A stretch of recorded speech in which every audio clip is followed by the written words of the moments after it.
9장 1절 32강 사흘 만에 죽은 자 가운데서 다시 살아나시며 하늘에 오르사 1. 오늘 강의할 내용은 사흘 만에 죽은 자 가운데서 다시 살아나시며 하늘에 오르사입니다. 사도신경만이 아니라 기독교 신앙의 여러 항목 중에서 가장 중요하게 다뤄지는 것이 부활입니다. 승천은 부활과 같은 이야기입니다. 둘 다 생명의 신비 혹은 생명의 새로운 현실성들을 말하고 있어요. 우리가 이 항목을 여러 번에 나누어서 공부하겠습니다. 부활에 대한 이야기는 한두 번 들은 건 아니죠.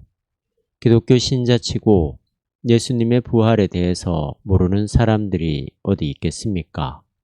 그런데 알고 있다고 하면서 실제로 모르는 일들이 한두 가지가 아닙니다. 오히려 모른다고 하는 게 우리의 영성이 자라나고 성숙해지는 데 있어서 더 바람직한 자세인 것 같습니다. 교회를 열심히 다닌 사람들은 기독교에 대해서 안다고 하는 생각이 너무 강한 것 같아서 문제인데 왜 그런 일이 벌어지는지 모르겠습니다. 그러한 방식으로 교회에서 교육을 받아왔기 때문일 겁니다. 단순하게 교리문답 차원에서 몇 가지 기독교 정보를 주워 듣고 그것이 기독교 신앙의 전부인 것처럼 착각하는 거예요. 그런 방식의 신앙이 교회 안에서 확고하게 자리를 잡았습니다. 또 그렇게 신앙생활하는 사람들이 칭찬을 받잖아요. 그러니까 그게 모든 거라고 생각하게 됩니다. 부활도 그러한 정보의 차원에 떨어지고 있습니다. 부활에 대한 정보도 필요하지만 거기에 머물지 않고 부활의 현실성 안으로 들어가야 합니다. 판넨베르크의 책이 그런 점에서 우리들에게 도움을 많이 줄 겁니다. 기대를 하셔도 좋아요. 이 장을 통해서 부활의 새로운 차원들을 많이 이해할 수 있을 겁니다. 다른 한편으로는 조금 어려울 수도 있을 겁니다. 기대한다는 것과 어렵다고 하는 건 상반되는 개념은 아닌데 어쨌든 그러한 부분들이 있어요. 우리가 부활에 대한 내용을 통해서 신앙의 더 깊은 세계로 들어가지만 또 한편으로는 우리가 여태까지 일반적으로 들었던 부활에 대한 가르침보다 훨씬 더 깊은 세계로 들어가기 때문에 좀 어려울 수도 있다는 말입니다. 첫 번째 문단입니다. 예수의 부활이 말하고자 하는 핵심은 기독교 역사에 단초라 할 역사적 생기이다. 특별히 부활절 사건은 그리스도에 대한 신앙 고백의 역사를 형성하는 출발점이다. 그리고 이 출발점은 동시에 이 신앙 고백을 유지하는 실질적 기초이다. 역사적 근원과 실질적 기초는 여기서 일치하고 있다. 첫 문장부터 좀 어렵군요. 번역 글이기 때문에 그렇기도 하고 그 문장 자체가 신학적인 개념을 담고 있기 때문이기도 합니다. 기독교 역사의 단초라는 말은 그런대로 이해할 수 있는데 역사적 생기라는 단어가 문제입니다. 날 생에 일어날 기. 어떤 사건이 일어난다는 뜻입니다. 역사적인 어떠한 근원이 되는 사건, 운동 그런 뜻입니다. 예수의 부활은 역사적으로 일어난 어떤 근원적인 사태와 맞물려 있는 사건이고 거기서부터 바로 기독교의 역사가 시작되었다는 말입니다.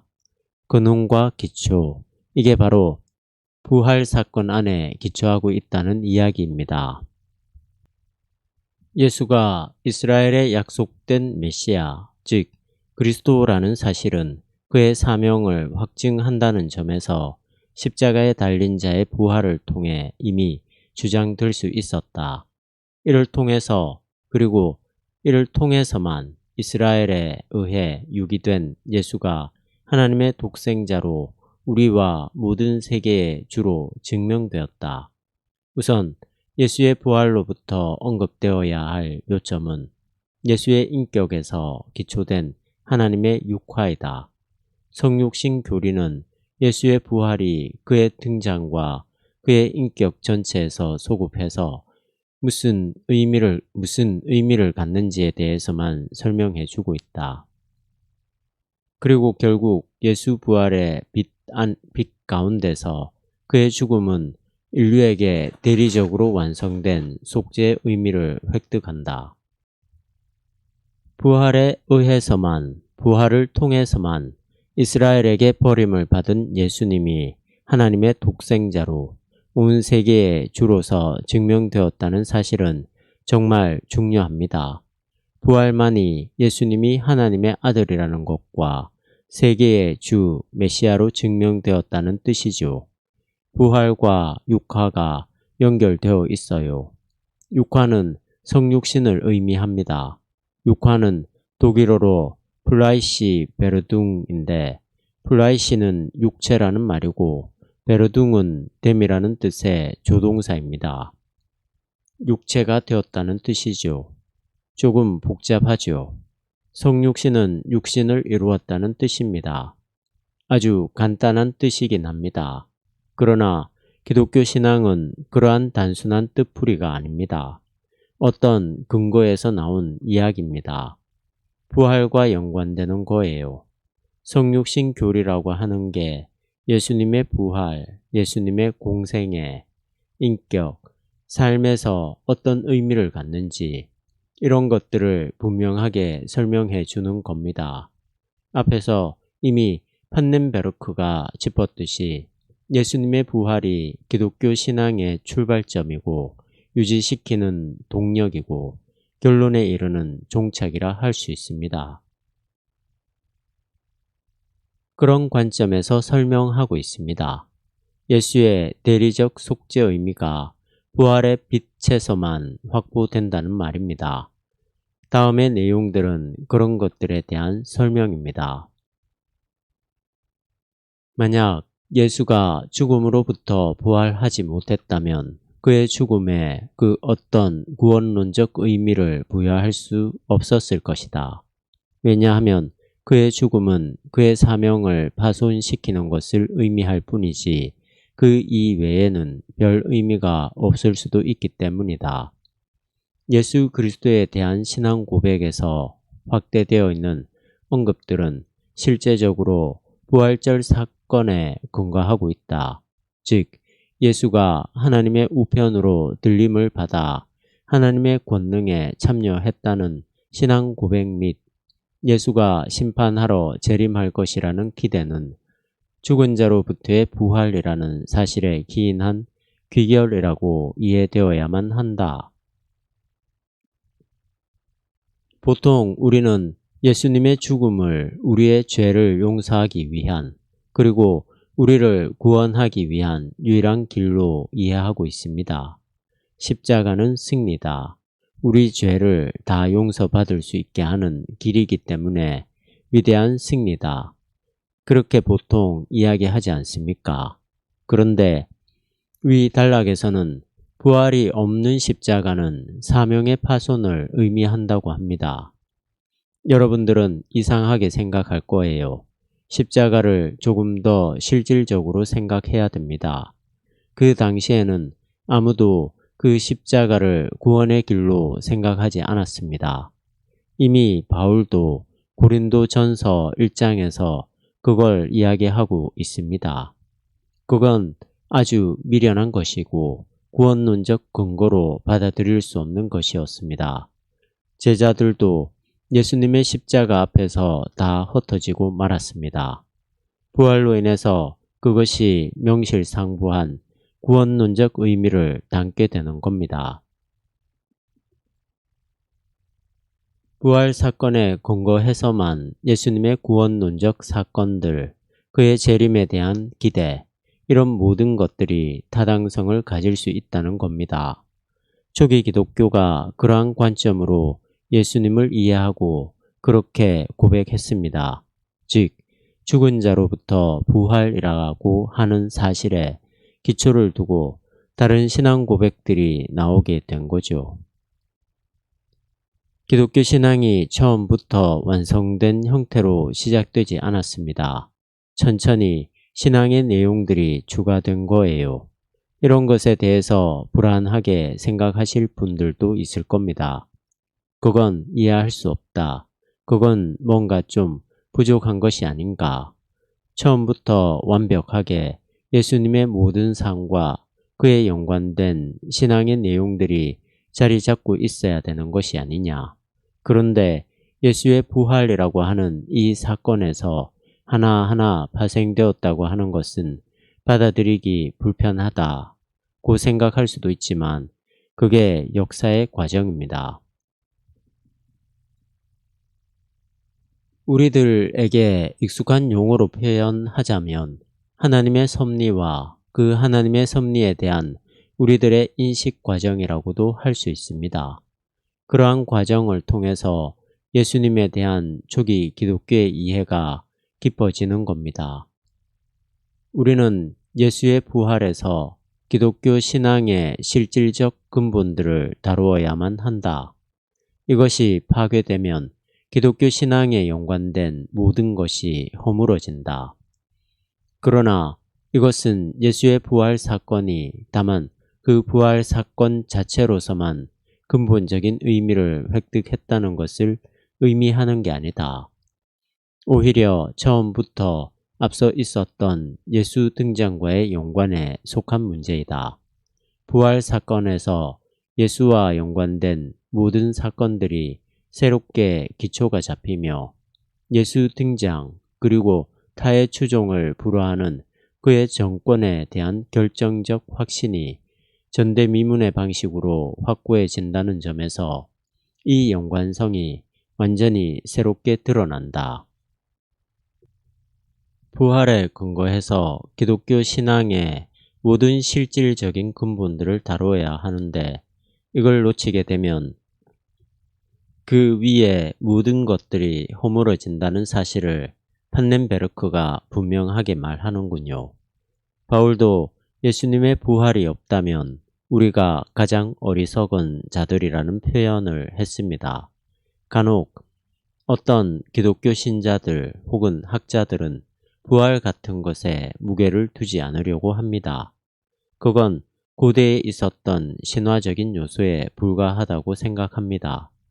다른 종교에도 있을 수 있는 표상이 예수에게 덧입혀진 것이므로 부활보다는 역사적 예수의 가르침, 그의 가난한 자들을 위한 복음 선포, 이런 것을 중심이라고 생각하는 사람들이 있습니다. 이건 기독교를 일종의 휴머니즘으로 떨어뜨리는 겁니다. 휴머니즘도 물론 가치가 있어요. 그걸 무의미하다고 말할 수는 없습니다. 그러나 그러한 것만으로 기독교 신앙의 토대를 세울 수가 없습니다. 우리는 어떤 영웅 호걸이었던 사람, 자기를 완전히 희생하면서 인간을 위해 살았던 어떤 혁명가, 어떤 자성가, 그런 자를 믿는 것이 아니라 그 모든 것을 가능하게 할 뿐만 아니라 생명의 전혀 새로운 차원이 그에게서 시작된 예수님을 믿는 겁니다. 그 중심에 부활이 있습니다. 부활에 근거한 기독교 신앙의 실질적 근거를 찾는 작업들을 놓치게 되면 기독교 신앙의 토대가 무너지는 겁니다. 위 문장에서 조금 까다로운 부분이 있어요. 예수 등장 그리고 타의 추종을 불허하는 그의 정권에 대한 결정적 확신이라는 문장입니다.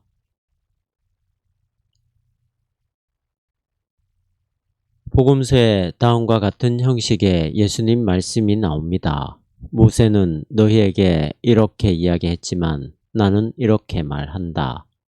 이게 그걸 가리킵니다. 그 당시는 그 당시는 어느 누구도 그렇게 말할 수 없었습니다. 예수님은 정권에 대한 확신이 있었던 겁니다. 내가 최고라는 것이 아니라 하나님 나라가 가까이 왔고 그 하나님 나라에게 자신이 전적으로 투신해 있다는 사실 가운데서 얻을 수 있는 확신 같은 것입니다. 예수님의 공생애에서 일어난 모든 사건과 말씀들이 부활의 빛에서 실질적 의미를 갖는다고 말할 수 있습니다. 그런데 이것은 종말의 불빛에서 그렇게 되는 것이지 신적인 세계 심판을 통한 인류사의 단절로서는 아니다. 예수의 부활은 한편으로 그 배경에 따르면 예수의 지상적 등장과 연결되어 있으며 다른 한편으로 미래적 관점에서 만물의 변화와 심판의 종말론적 기대와 연결되어 있다. 이러한 전체적인 연관은 우선 기독교의 신앙적 방식으로 그리고 예수 부활이라는 관점에서 시작한다. 이 연관은 이러한 사건으로 시작하고 진행된다. 제가 여러 번 반복한 이야기와 연장선상에 있는 설명입니다. 예수님의 지상적 등장, 지상에서의 공생의 활동과 종말론적 관점들, 그리고 역사 전체가 부활과의 연관이라고 할 수 있습니다. 다음과 같은 질문으로 돌아가자. 이러한 사건들이 주장하는 바는 도대체 무슨 뜻인가? 죽은 자로부터 예수가 부활했다는 진술은 무엇을 가리키는 것일까? 가장 단순하고 일반적인 생각은 죽은 자가 다시 살아나서 생명으로 되돌아왔다는 것이다. 그러나 이러한 표상은 적절하지 않다. 예수 부활의 핵심은 우리가 익히 알고 있는 생명으로 되돌아온다는 것이 아니라 완전히 다르고 새로운 생명으로 변형되었다는 것이다. 이러한 차이는 기독교의 부활 희망과 마찬가지로 원시 기독교의 부활절 사신을 이해하는 데 결정적인 요소다. 부활은 옛날 생명으로의 복귀가 아니라 새로운 생명으로의 변형입니다. 이 생명이 새로운 겁니다. 여전히 종말론적으로 열려있는 생명이고 인간이 한 번도 경험해 보지 못했던 그리고 종말이 오기까지는 완전하게 경험할 수 없는 생명입니다. 이러한 예수님의 부활은 제자들이 단순히 예수님의 사랑을 회상한 거라든지 우리 삶의 복지를 향상시키는 일이라든지 그러한 연관성 속에서 우리의 평균 수명을 늘리는 것쯤으로 생각한다면 큰 오해입니다. 이미 있었던 과거의 생명으로의 복귀가 아니라 미래적 생명으로의 변형이라고 할 수 있습니다. 가장 기본적이면서 가장 결정적인 것을 이 문단이 짚고 있는 겁니다. 이제 성서적인 근거들을 통해서 부활에 대해 좀 더 다룰 것입니다. 앞에서 설명한 것이 가장 기초적이고 권위적인 부활에 대한 정리였다고 한다면 성서 본문을 통해서 그러한 내용을 확실하게 만들어가는 과정입니다.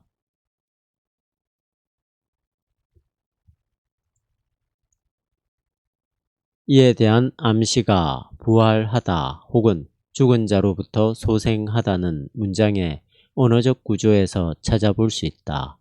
이 언어 구조에 따르면 일종의 그림말, 일종의 메타포가 핵심이다. 잠에서 깨어나 일어서는 것처럼 여기서 죽은 자들이 그렇게 유비적으로 다루어진다. 전대미문에 그리고 죽음에서 도저히 상상할 수 없는 일이 이것은 죽은 자에게 기대되는 미래의 일인데 그림처럼 잠에서 깬다는 일상적 과정의 유비로서 표상된다.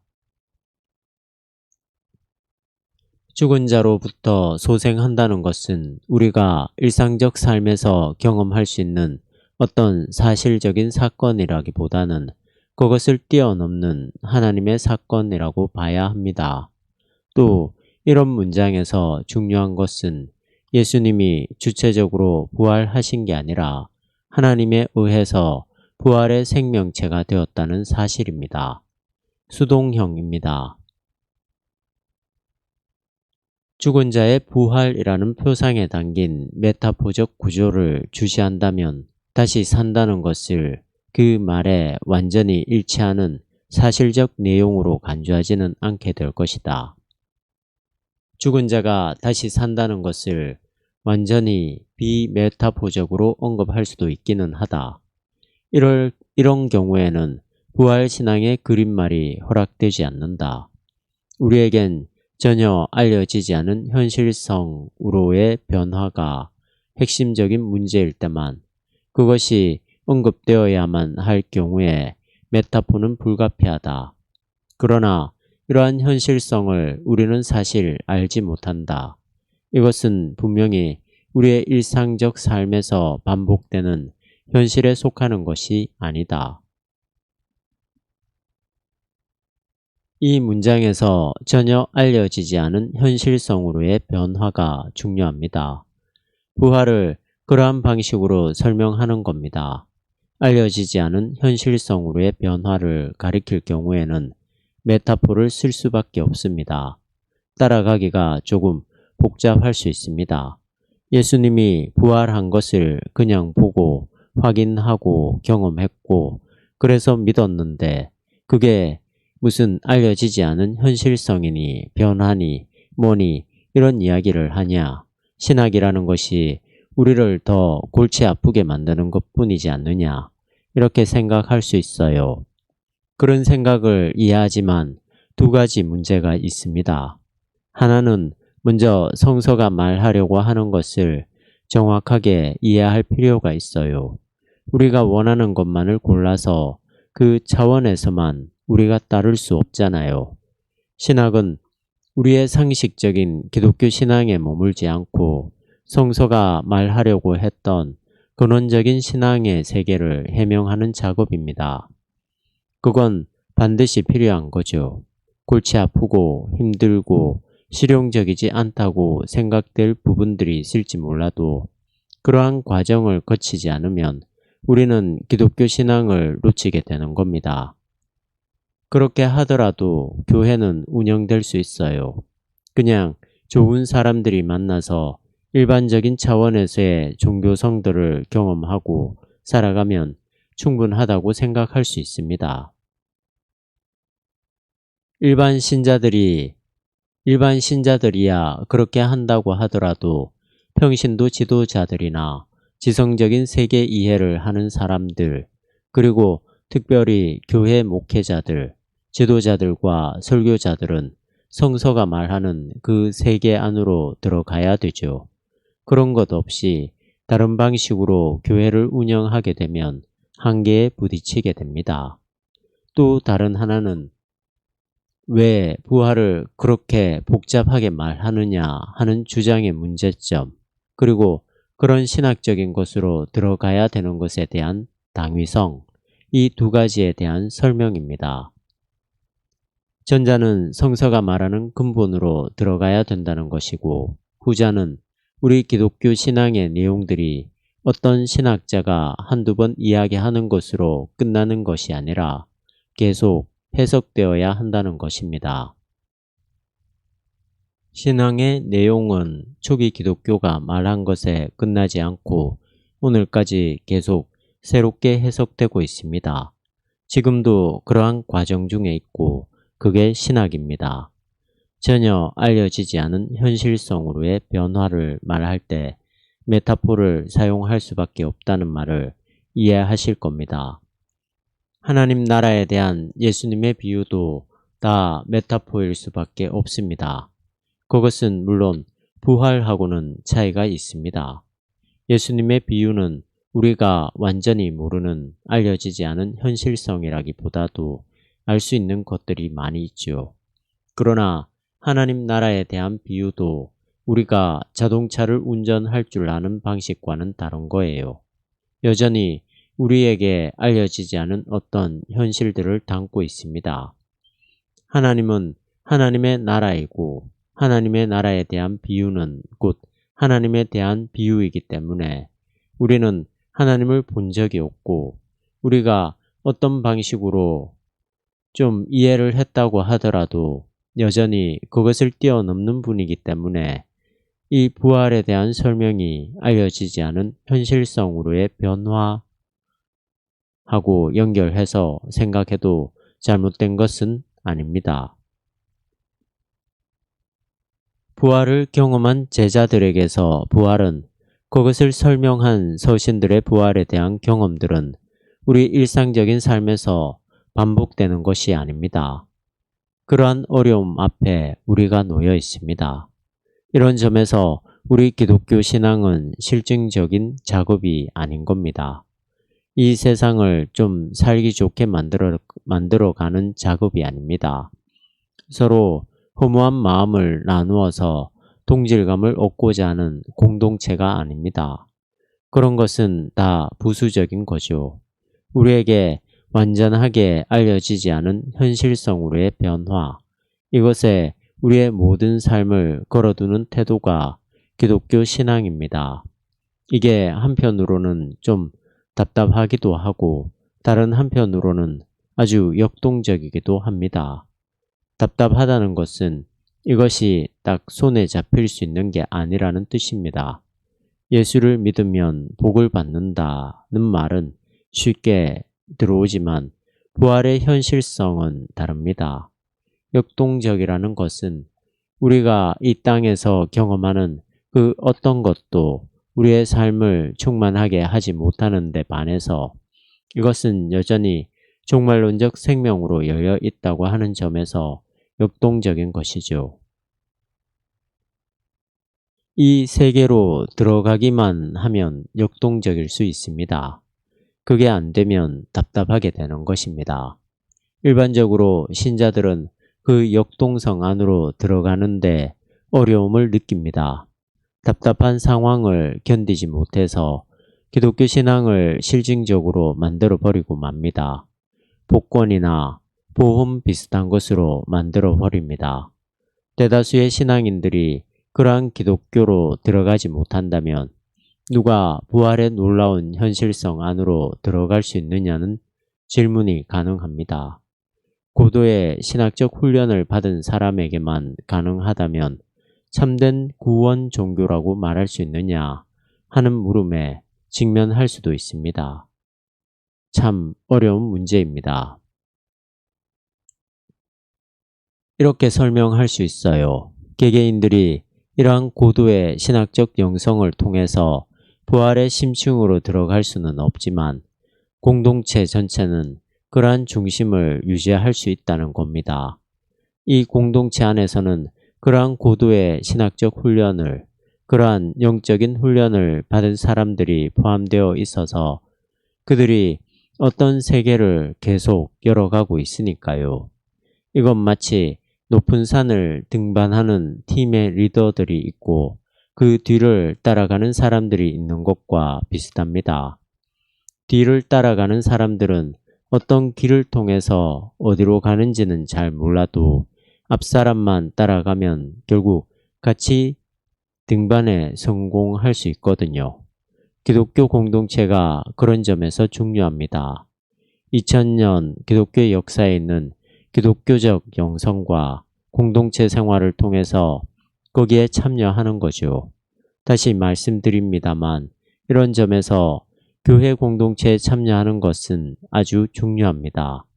거기에 세례가 있고 성만찬이 있고 설교가 있고 말씀 봉독이 있고 찬양이 있는 그러한 예배 공동체로 자리를 잡은 공동체에 참여하는 것은 중요합니다.